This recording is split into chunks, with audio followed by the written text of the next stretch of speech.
Before you can decide whether or not to invest in a project, you need to know about its vision, tokenomics, white paper, use cases, roadmap, etc. You should think about a few key things before deciding whether or not to invest in cryptocurrencies. Whether you're just starting to invest in crypto projects or want to add to your portfolio, it's helpful to have a framework for evaluating crypto projects on hand. This video will show you a step-by-step way to evaluate different crypto projects. When deciding whether or not to invest in a crypto project, it's important to look at all of its parts. In general, you shouldn't act on your feelings too quickly because it could cost you money. Instead, consider the following. What problem is the project trying to fix?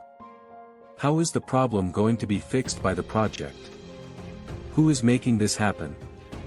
Do they have the knowledge and experience to solve the problem in a good way? Is the technology that the project is based on safe and sound? These are just a few of the questions you should ask when evaluating a cryptocurrency. We'll talk about them in more detail in this guide, which will help you figure out how to judge crypto projects. By the end, you should have a pretty good idea of what to look for and how to make an informed investment decision. Keep in mind that there is a lot of guessing in the world of crypto. So, learn as much as you can about investing before you start. How to judge a project based on the blockchain. In general, here are the main things you should think about when looking at a crypto project. The idea behind the project. When judging a crypto project, it's important to make sure it has a clear goal that can be reached. Vaporware is a term used in crypto for projects that have all the bells and whistles but aren't likely to get off the ground. Be careful when judging a crypto project that seems too cool and makes too many promises without a solid plan or foundation to back it up. Visionaries in the field come up with a lot of groundbreaking project ideas, but only a few of them are ever practical enough to be put into action. Background and team. The project's team is another important thing to think about. This is important because, at the end of the day, it's the people working on a project who will make it a success, or not.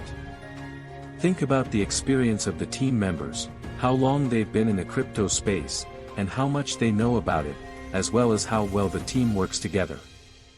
The things mentioned before will help you figure out if a team is strong and likely to do a good job on their project. Possible room for growth. Growth potential means how likely it is that the value of the project will go up over time. For example, if a project has a strong team, a good roadmap, and a solid tokenomics model, it's likely that the project's value will go up over time. Before investing, it's important to do a lot of research on a project because many things can affect its growth potential. How good the white paper is. The white paper is a document that usually tells you everything you need to know about the project, such as the vision, the problem it wants to solve, the solution, the tokenomics, and more. A good white paper will be well written, easy to understand, and not too technical. It should also be clear what problem the project is trying to solve and how it will do that. If a white paper is unclear or uses a lot of terms you don't know, it may not be worth your time, and money, to work on it. You can also look at the project's light papers if you don't have the time or patience to read through multiple white papers. These are shorter versions of white papers, but they still have the same amount of information. Possible markets and ways to use them. When thinking about a project, it's also important to think about the potential market and whether or not the project's solution fills a need. For example, it's unlikely that a project will make a difference in the crypto space if it's trying to solve a problem that doesn't exist or has already been solved by another project. It's also important to think about how a project might be used.